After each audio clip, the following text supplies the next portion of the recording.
నామస్మరణ వలన కేవలము శుభమే జరుగుతుందో వాడిని శివ అని పిలిచారు. మీకు నేను ఒక దేవాలయ ప్రాంగణంలో శివమహాపురాణ ప్రవచన సందర్భంలో మీకు ఒక విషయం విజ్ఞాపన చేస్తున్నాను.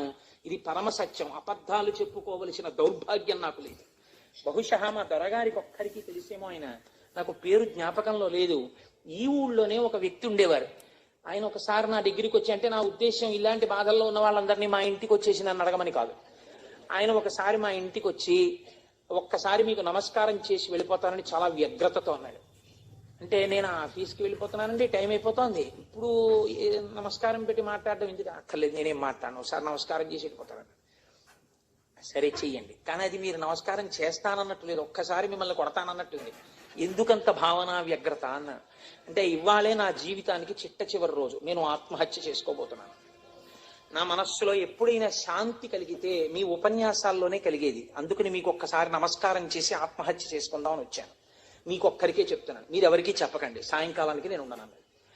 నేను హడిలిపోయిన ఇది నాకు చెప్పాడు బాబని, అది నేను తర్వాత పెడతాను ఆఫీస్కి, అవసరమైతే హాఫ్ డే కూర్చోబెట్టాను. అంటే బాబోయ్ ఇలా మా ఇంటికి వచ్చేయమని ఆలోచమండి. కాబట్టి కూర్చుంటే ఏమి మీకు ఎందుకు కలిగింది బాధ? ఆయన ఏదో పాపం చాలా చెప్పుకొచ్చాడు ఏడుస్తూ. నేనన్నా సరే ఒక పని చేయండి, ఆఖరి ప్రయత్నం ఒకటి చేయండి.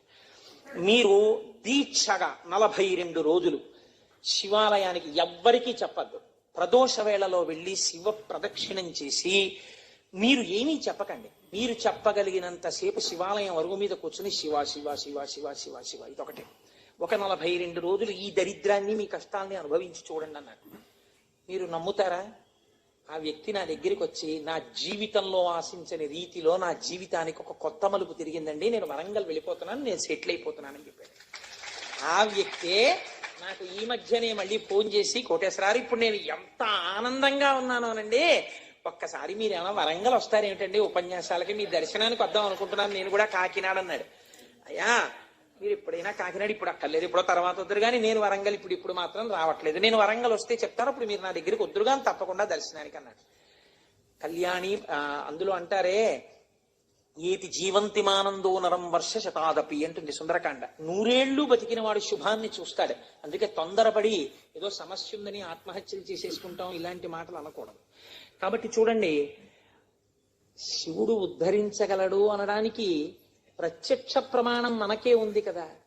శివం అంటే మంగళం, శోభనం, శ్రేయస్సు, కళ్యాణం. ఏ శుభము నీకు కావాలన్నా శివానుగ్రహముగానే వస్తుంది. శివానుగ్రహము కలిగితే నీ ఇంట సర్వమంగళములు జరుగుతాయి.